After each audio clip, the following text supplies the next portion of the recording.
Jawabannya sederhana.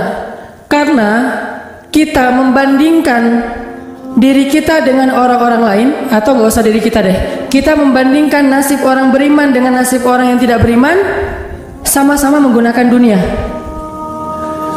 Padahal Allah tidak banyak berjanji urusan dunia kepada orang beriman. Kalau mau ngebandingin, bandingkanlah orang beriman itu dengan akhirat dan orang yang tidak beriman dengan dunia. Dia dapat apa di dunia, kita dapat apa di akhirat, itu baru imbang perbandingannya. Kalau kita ngebandingin dia dapat apa di dunia, saya dapat apa di dunia, itu perbandingan yang gak matematis menurut Islam, gak logis menurut iman. Baru logis kalau kita ngebandingin, dia orang misalnya riba, terus dia bisa beli aset sekian, saya nggak riba, dapat apa nanti di akhirat, itu baru logis tuh menurut iman. Cuman kalau kita hitung-hitungan, dia kok mengawali usahanya dengan cara riba, saya dengan cara yang lebih syar'i, kok dia dapat sekian aset saya enggak, ini secara hitung-hitungannya aja pertanyaannya udah salah sehingga tidak ada jawaban. Jadi kalau pertanyaannya udah salah, tidak ada jawaban. Makanya yang harus diperjelas dulu pertanyaannya, baru nanti ketemu jawabannya. Saya mau sharing sebuah kisah nih tentang dua orang laki-laki Bani Israel. Satu ahli surga, satu ahli neraka. Yang satu mukmin, yang satu kafir. Yang kedua laki-laki ini juga sempat dikisahkan oleh Allah di dalam surat Al-Kahfi. Nanti teman-teman yang rajin baca Al-Kahfi pada hari Jumat bisa cek tuh. Salah satu kisah di surat Al-Kahfi itu kisah dua laki-laki Bani Israel, yang satu kaya, yang satu miskin, yang satu kafir, yang satu mukmin. Ceritanya dua orang laki-laki Bani Israel ini sama-sama Allah karuniai rezeki sebanyak 4.000 dinar. Sekarang 1 dinar itu kurang lebih sekitar 2,5 juta. Jadi ada 4.000 dinar. Lalu laki-laki kaya, laki-laki kafir, laki-laki yang tidak beriman, membeli sebuah rumah yang sangat bagus di puncak bukit dengan view yang luar biasa dengan harga 1.000 dinar. Sehingga kemudian dia datang kepada temannya yang mukmin, dia bilang, yuk ke rumah saya tunjukin rumah baru saya. Datang nih ke rumah baru laki-laki yang tidak beriman. Pas ngelihat dari gerbangnya luar biasa, tamannya luas, ada rusanya, ada kijangnya, ada marmutnya, ada segala macamnya, ada onta, ada kuda, lengkap aja tuh. Ini rumah atau kebun binatang ya? Pokoknya rumahnya keren aja. Terus laki-laki beriman nanya, ini rumah baru? Ya. Berapa kamu belinya? 1.000 dinar. Bagus kan? Bagus. Ya udah kamu beli tuh 1.000 dinar. Ini rumah kayak gini banyak nih masih dijual. Akhirnya laki-laki mukmin ini pulang. Malam harinya dia sholat, kemudian dia berdoa, ya Allah, sahabat saya sudah membeli sebuah rumah yang besar, rumah yang bagus dengan harga 1.000 dinar. Maka besok saya ingin membeli itu di surga dengan cara bersedekah 1.000 dinar. Maka berikanlah untuk saya rumah yang lebih bagus di surgamu ya Allah. Dia sedekah 1.000 dinar. Lalu besoknya ketemu sama temannya yang tidak beriman, nanya, udah beli rumah? Udah. Di mana? Nggak dekat dengan rumah saya, jauh kata dia. Di mana itu? Di surga. Hah? Caranya gimana? Sedekah. Wah, kamu mah orangnya fanatik lah, istilahnya sok soleh lah, apalah segala macam, Pak Haji. Diledekin aja tuh. Diledekin. Taulah yang udah hijrah kan gitu ya, suka ada istilah-istilah ngeledekin. Ya udah hijrah, anak masjid, apa istilah-istilahnya. Diledekin gara-gara dia bersedekah 1.000 dinar. Sebagai ganti temannya yang membeli 1.000 dinar itu bisa beli rumah yang besar. Diledekin terus. Setelah berlalu sekian lama, kemudian laki-laki yang pertama ini yang tadi tidak beriman nikah. Istrinya tuh cantiknya luar biasa, usianya ABG, cantik. Setelah selesai dia lamar, nikah, pas hari pernikahan ngundang temannya yang beriman. Datang ya ke acara pernikahan saya. Acaranya tuh weddingnya itu ada IO-nya, IO terkenal, paling terkenal di situ. IO Bani Israel. Paling. Jadi wedding bukan IO ya, wedding organizer-nya Bani Israel. Kan orang Bani Israel mah, orang Yahudi ini kalau bikin acara tuh luar biasa ya. Kayak mereka bikin Tomorrowland segala macam kan.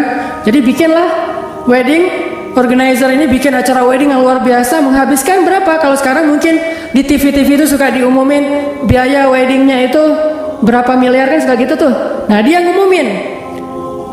Atau kalau nggak dia umumin pun orang-orang bilang, tahu nggak itu acaranya habis berapa? 1.000 dinar. Habis 1.000 dinar. Dia nanya, ini emang habis 1.000 dinar? Ya, maharnya 1.000 dinar.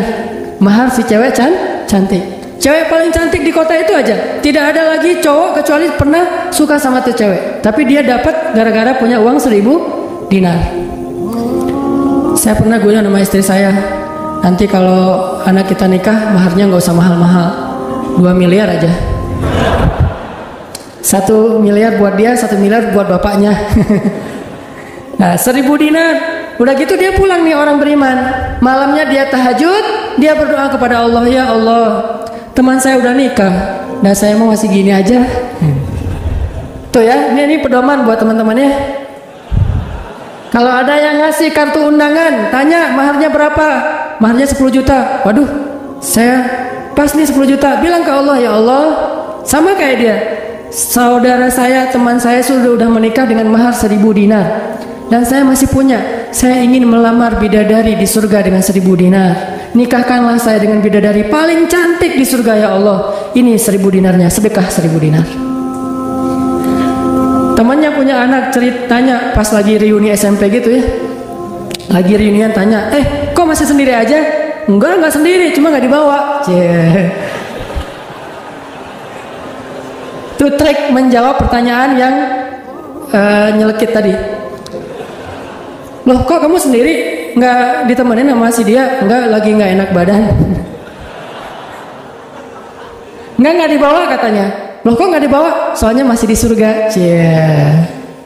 Udah aja. Oh, di surga gimana caranya? Sedekah 1.000 dinar. Wah, lo benerannya keterlaluan lo. Udah habis-habisan dibully.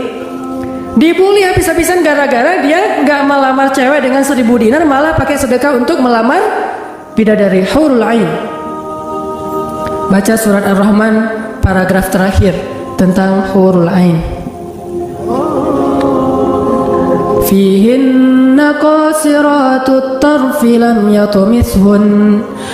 yatumithunna insun qablahum wala jan. Gak ada manusia yang kayak gitu. Qasiratut tarf, cewek yang matanya besar tapi sayu. Matanya besar tapi sayu. Kalau mata saya kecil, matanya besar tuh.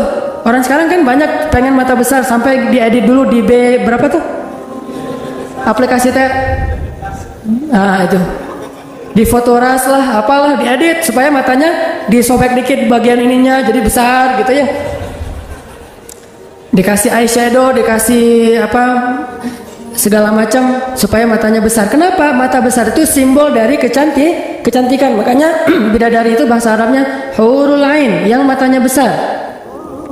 Lam yatumithunna insun qablahum walajan. Belum pernah disentuh doang loh ya, bukan yang lain. Cuma disentuh aja, belum pernah oleh manusia dan jin. Murni, asli, original. Belum pernah dilihat oleh siapapun, benar-benar tersimpan. Kannahunal yaqut wal marjan, seolah-olah mereka itu adalah yakut wal marjan, mutiara yang wangi. Udah mutiara, wangi pula. Yakut wal marjan, bukan Yakult yang diminum sehari itu ya, Yakult beneran. Ditambah lagi nanti di ayat yang lain, fihinna khairatun hisan, perempuan yang khairat. Khairat itu artinya banyak anak, subur. Dan di surga itu orang berkeluarga dan beranak pinak.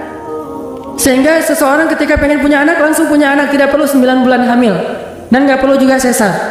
Udah aja lahir dengan cara yang Allah ciptakan, sangat indah. Tidak perlu ada wahnan ala wahnin, tidak ada kepayahan demi kepayahan. Lahir anak, dan anaknya bisa pesen, request, ya Allah saya pengen anak laki-laki tapi modelnya gini.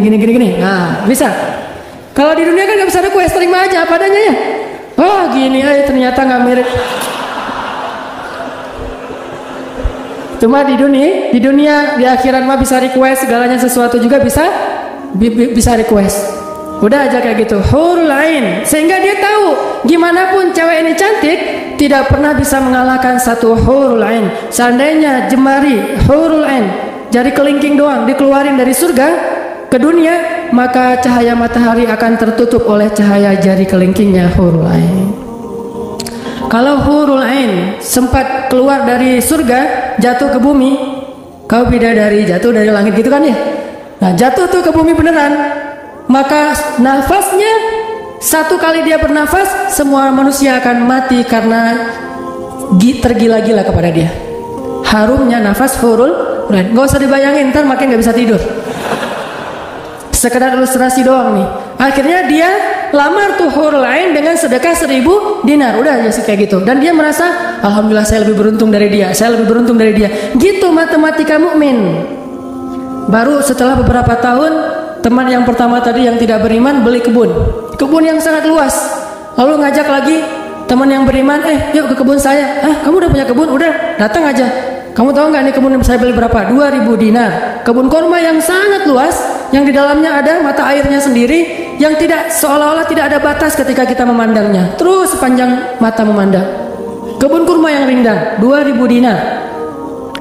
Lalu laki-laki ini pulang lagi, ya Allah, izinkan saya membeli kebun-kebun surgamu dengan 2000 dinar, karena saudara saya itu udah membeli kebun di dunia. Sedekah lagi 2000 dinar. Terus kayak gitu sampai mereka tua. Yang satu meninggal dalam keadaan kaya raya tapi kafir, yang satu lagi meninggal dalam keadaan miskin tapi beriman. Siapa lebih beruntung? Tergantung matematika yang dipakai. Kalau matematikanya materi duniawi, pasti orang yang pertama yang tidak beriman lebih beruntung. Bisa menikmati dunia habis-habisan sampai hari tuanya. Tapi kalau matematikanya matematika mukmin, Rabbani, maka pasti yang kedua lebih beruntung dari yang pertama. Nanti setelah mereka meninggal, ini ceritanya panjang sekali dan kemudian jadi salah satu tafsir dari Al-Quran surat As-Saffat yang nanti kita baca. Di akhirat, kalau teman-teman tahu, kalau kita baca tafsir itu ternyata ya, di surga itu punya jendela. Kayak rumah punya jendela. Cuman saya nggak tahu seperti apa bentuk jendelanya, karena surga itu kata Nabi, ma la ainun ra'at wa la udhunun sami'at, yang nggak pernah dilihat oleh mata, yang nggak pernah didengar oleh telinga, yang nggak pernah dibayangkan oleh imajinasi manusia. Yang jelas ada jendela itu di surga. Nah, jendela ini apa? Jendela ini dipakai untuk mengintip ke neraka. Jadi nanti kalau ada kisah-kisah penduduk surga menyelamatkan orang-orang di neraka, itu lewat jendela itu. Kalau ada cerita penduduk surga dan penduduk neraka berdialog, itu lewat jendela itu. Bukan keluar dulu, sama-sama keluar terus ada ruangan khusus dialog gitu, enggak. Atau pakai misalnya Skype gitu ya, nelfon neraka pakai Skype. Tring, lagi disiksa, aduh ada yang nelfon, ntar dulu. Kan nggak ada yang gitu ya. Ini mah pakai jendela. Jadi jangan pakai imajinasi teknologi yang sekarang. Nggak ada Skype, nggak ada WhatsApp call, video call gitu, nggak ada line. Yang ada lewat jendela. Begitu dia ngelihat ke jendela, dia langsung Allah berikan dimensi melihat neraka.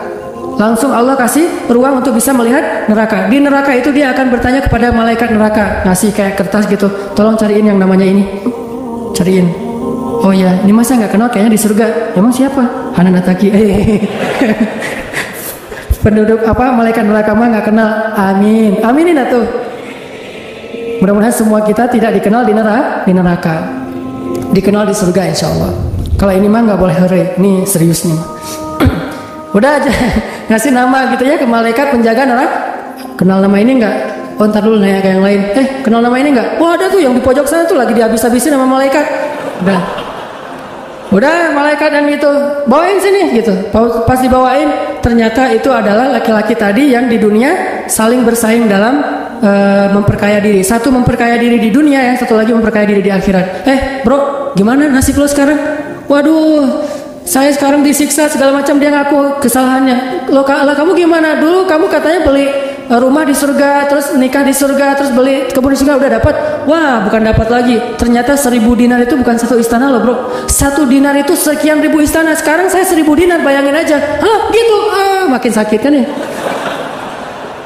Makin nelangsa, makin stres. Udah di neraka stres pula, stroke lagi, kena kejang-kejang gitu. Nggak di neraka, kejang-kejang aja nggak enak, stroke nggak enak, apalagi udah stroke-nya di neraka kan lebih nggak enak tuh. Orang kena penyakit jantung di dunia nggak enak, ini penyakit jantungnya di neraka lebih nggak enak lagi. Ini mah imajinasi saya. Sesuai dengan di Al-Quran surat As-Saffat, dialog antara penduduk surga dan penduduk neraka. Inilah teman-teman matematika untuk mengukur siapa lebih beruntung. Sehingga kita tidak perlu bertanya, kenapa? Why? Saya udah hijrah kok makin susah hidup saya. Dunia itu, akhirat enggak. Kalau kita mengukur amal kita hanya dengan dunia, kita bakal sering kecewa karena Allah tidak menilai dunia ini bahkan lebih ringan daripada 11 sayap nyamuk. Seandainya kata Nabi dunia ini di mata Allah ada harganya, pasti Allah nggak mau ngasih dunia kepada orang yang tidak beriman, nggak mau. Berhubung dunia ini tidak ada nilainya, Allah kasihlah kepada orang yang tidak beriman. Sedangkan yang bernilai Allah simpan untuk orang yang beriman dan sabar. Pakai kacamata Rabbani, cara pandang Allah Subhanahu Wa Taala. Sehingga ketika kita hijrah, kita minta tolong kepada Allah urusan dunia, tetapi kita yakin kalau kita istiqomah, ikhlas, maka di akhirat wa ma indallahi khair. Itu harus jadi mantra yang kita ulang-ulang tuh. Kalau teman-teman lagi cemburu dengan dunia seseorang, bilang wa ma indallahi khair. Apa yang ada di sisi Allah lebih baik. Udah nggak jadi cemburu tuh. Saya pakai itu sebagai terapi buat diri saya sendiri. Kalau saya lagi ada rasa kayak kepengen apa yang orang punya, ada rasa iri, ada rasa cemburu, ada rasa kayak merasa orang lain lebih beruntung dari kita, saya selalu pakai mantra wa ma indallahi khair, wa ma indallahi khair, wa ma indallahi khair. Sehingga hilanglah rasa cemburu itu. Apa yang ada di sisi Allah lebih baik, apa yang ada di sisi Allah lebih baik, apa yang ada di sisi Allah lebih. Walal akhiratu khairul laka minal ula, wal akhiratu khairu wa abqa. Akhirat lebih baik bagimu dan daripada dunia. Akhirat lebih baik dan lebih kekal. Itu aja yang kita ulang-ulang mantranya. Wa ma indallahi khair. Udah aja senyum. Kita yang istiqomah gini-gini aja, orang lain yang tidak istiqomah yang sudah melenceng jadi gitu. Ya udah, apa yang di sisi Allah lebih baik. Ada yang gara-gara misalnya dukun bertindak jadi nikah, kita bertindak sendiri nggak nikah misalnya ya. Ya udah aja, wa ma indallahi khair. Dan apa yang ada di sisi Allah itu bukan hanya akhirat tetapi juga dunia. Cuman Allah tidak memberikannya dalam waktu yang segera kepada mukmin karena Allah ingin melihat dulu ketabahan, kesabaran dan keistiqomahan kita. Matematika itu coba kita pakai dalam hidup. Kayak saya pernah dulu banget awal-awal saya di Bandung masih senang usaha-usaha gitu sebelum ada dakwah. Kan pertama saya masuk ke Bandung bukan berdakwah. Lama-lama setelah lelah berusaha akhirnya berdakwah. Karena nggak mendapatkan kebahagiaan hanya dengan harta. Kan dulu saya pernah usaha bisnis pulsa yang saya pernah cerita. Ada 60 cabang pulsa saya di Bandung. Terus naik lagi bisnis jual beli mobil bekas. Beli jual. Terus terakhir pernah main properti walaupun nggak sampai punya klaster, sampai punya perumahan, tapi 1-2 properti beli, jual lagi, perbaiki, jual dan segala macam. Waktu itu saya sempat hampir kegoda sama teman saya yang beli beberapa aset ruko di daerah Antapani. Dulu Antapani nggak seperti sekarang, masih murah-murah tuh rukonya. Dan kan cepat banget tuh perkembangan Antapani ya. Dia beli tuh 1 ruko di Antapani dengan DP, lalu dia cicil. Nah, cicilannya ini dibayar oleh yang kontrak. Kebetulan ruko dia dikontrak oleh Warung Padang. Sehingga dia paling nambah-nambah dikit lah, walaupun yang nggak bisa utuh, tapi dia nambah-nambah dikit. Ini udah azan?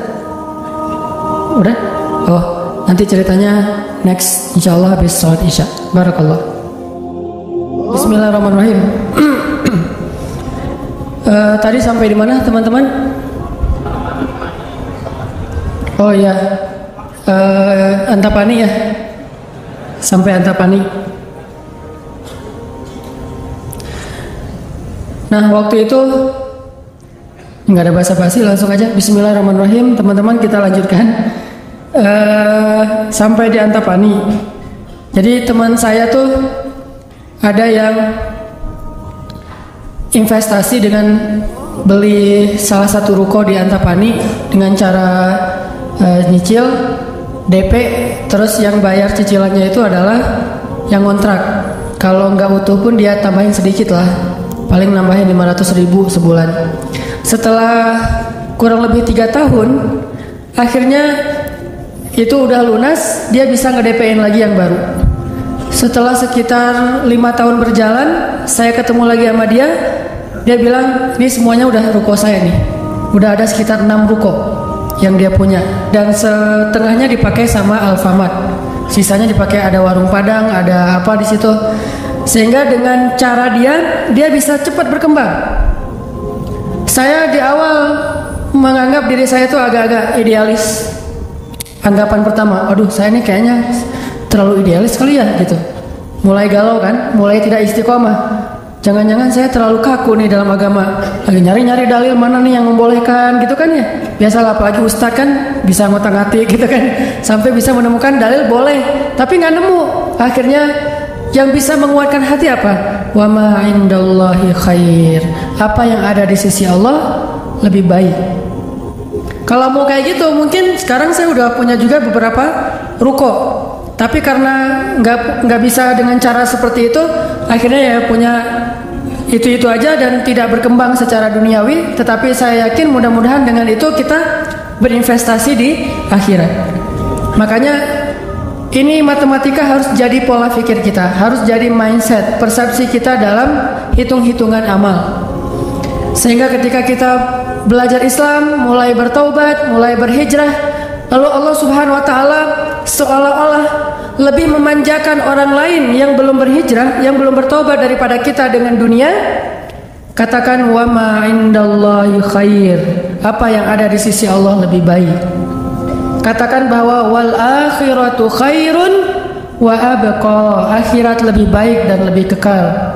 Katakan walal akhiratu khairul laka minal ula. Dan akhirat itu lebih baik bagimu daripada dunia. Ini yang memotivasi kita untuk bisa istiqomah, sehingga kita tidak ngerasa dicurangin sama Allah Subhanahu wa taala. Karena Allah melihat balasan akhirat itu lebih baik daripada ngebalas di dunia. Sehingga Allah kalau sayang kepada seorang hamba, Allah menyediakan akhirat lebih besar daripada dunia untuk dia. Seandainya dunia itu adalah bentuk kasih sayang Allah, maka Allah sudah memberikan kekayaan dunia kepada semua nabi yang Allah cintai. Tapi nabi yang kaya itu sedikit. Rata-rata nabi itu susah hidupnya, apalagi setelah menjadi nabi. Nabi Muhammad sebelum jadi nabi hidupnya luar biasa kan? 40 tahun pertama, terutama 15 tahun pertama setelah menikah dengan Khadijah, gimana kehidupan Nabi Muhammad? Segalanya ada. Khadijah itu orang yang paling kaya, perempuan paling kaya di Mekah, menikah dengan Nabi Muhammad yang pintar dalam berdagang. Gak pernah Nabi rugi dalam berdagang. Jujur tapi untung. Sehingga selama 15 tahun Nabi mau traveling kemana aja bisa. Traveling ke Syam bisa. Traveling ke Yaman bisa. Syam dan Yaman itu jarak yang cukup jauh.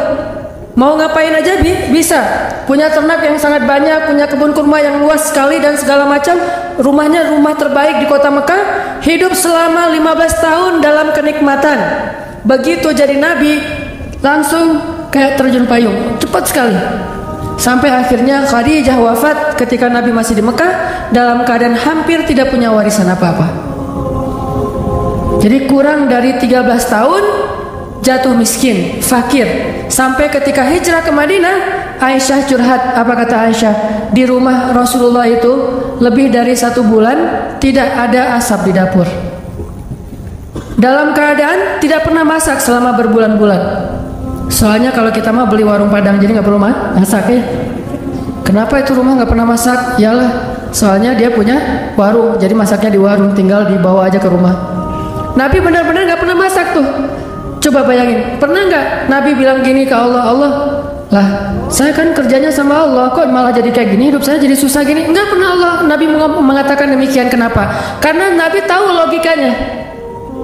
Nabi benar dalam menggunakan logika hitung-hitungannya. Nabi tahu matematikanya, sehingga Nabi nggak pernah mengeluh ke Allah, kok saya sejak jadi Nabi jadi susah Allah. Katanya saya kekasih Allah, kok saya diperlakukan kayak gini? Nggak pernah Nabi ngomong kayak gitu.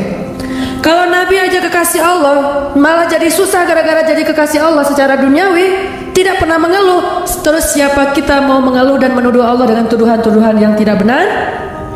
Apakah kita merasa bahwa setelah kita berhijrah Allah harus memberikan kepada kita dunia yang di mata Allah tidak ada nilainya? Berarti kita meminta kepada Allah sesuatu yang tidak baik dan membuang sesuatu yang baik.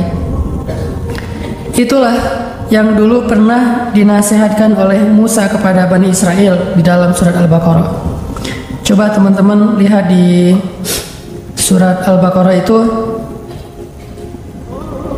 ayat 61.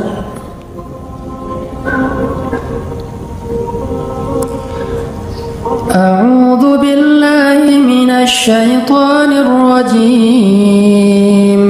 Wa idh qultum ya Musa lan nasbir ala ta'amin wahid fad'u lana rabbaka yukhrij lana mimma tunbitul ardh مما تنبت الأرض من بقلها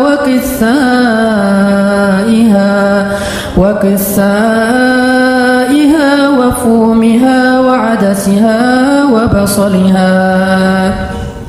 Apa yang terjadi ketika orang-orang Bani Israel hijrah ke Palestina? Lalu mereka mengeluh di Palestina karena setelah mereka hijrah hidup mereka tidak menjadi lebih baik secara duniawi. Perasaan kata Bani Israel, sama aja deh.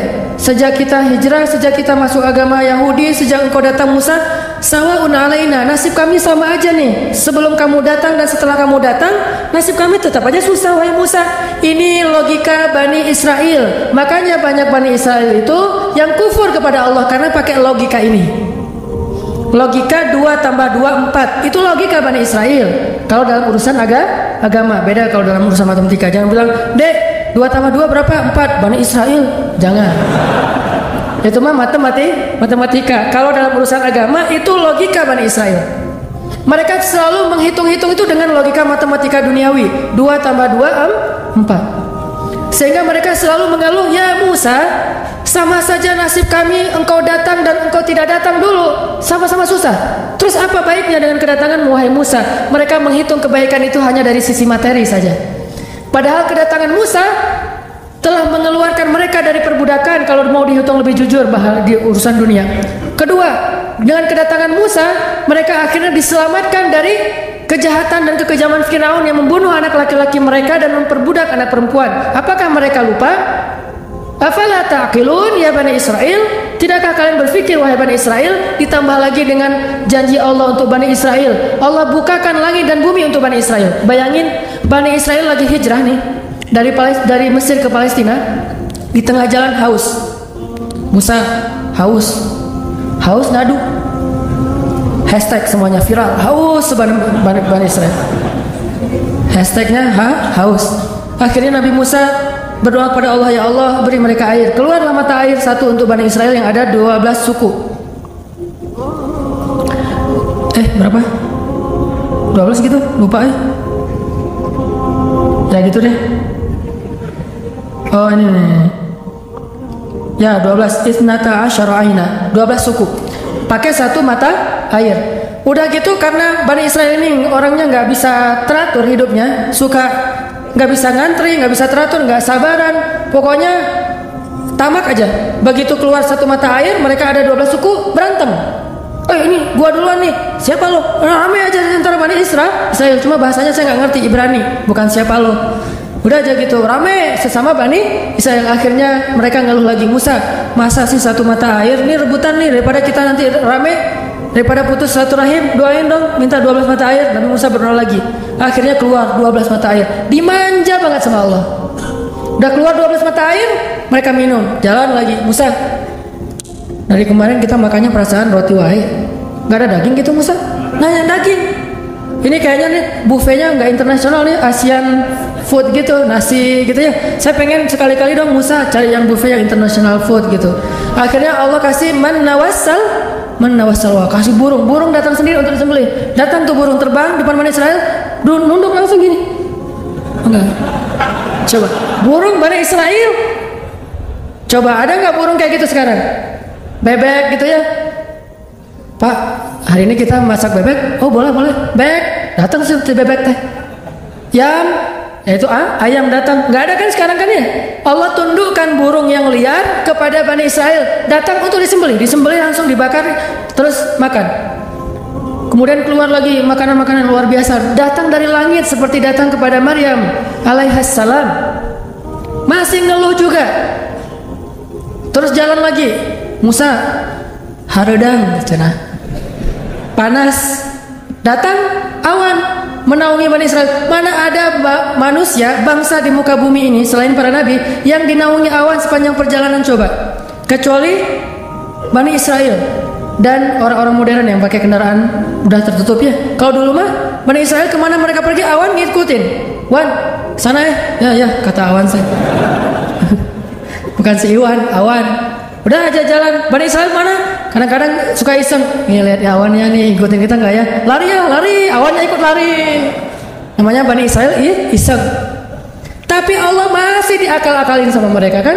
Yang pernah saya cerita, disuruh bayar zakat, mereka katakan kami mah zakat 2,5% mah itu orang pelit lah.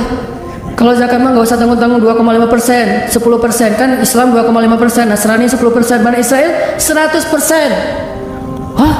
Sampai Musa aja kaget 100%. Benar gitu syariatnya 100%. Wah Musa 100% ya. Kami berani memberikan zakat 100%. Caranya gimana? Dikumpulin semua gandumnya, dilempar ke langit, terus dia bilang ya Allah ambil sesukamu, yang jatuh ke bumi itulah hak saya. Itulah Bani, saya lempar semuanya, gandum, roti, segala macam, korma dilempar ke langit. Ya Allah ambil sesukamu ya Allah. Yang jatuh ke bumi berarti engkau ridho untuk saya. Mana ada yang nyangkut di tengah antara langit dan bumi kan? Pasti semuanya jatuh ke bumi. Oh berarti Allah nggak memerlukan itu, ya udah untuk kita aja. Yang penting kan kita udah niat nih 100%. Tapi Allah nggak mau nerima, ya udah itu akal-akalan Bani Israel. Makanya mereka ngeluh, ya Musa, di Palestina itu tidak ada sayur mayur. Kami kangen makanan-makanan di Mesir. Kalau teman-teman tahu Mesir itu sebetulnya nggak tandus-tandus amat. Mesir itu ada bagian yang salju. Jadi kalau mau ngerasain Eropa bisa ke bagian itu. Ada yang bagian yang benar-benar padang pasir, ada yang bagian yang subur luar biasa. Nah, sampai mereka kangen dengan sayur-sayuran Mesir. Kangen dengan bayam, kalau di kita mah kangen dengan singkong, kangen dengan jengkol. Ya, pernah kangen jengkol? Karena nggak pernah keluar Bandung. Kalau keluar Bandung pasti kangen jengkol. Misalnya umroh gitu ya. Ada restoran Indonesia, Mang ada jengkol? Di Mekah. Kalau tanya orang Arab, jengkol. Bahasa Arabnya tidak ada jengkol. Soalnya bahasa Arabnya tidak ada jengkol. Mahada kata orang Arab, jengkol yang aroma raihah.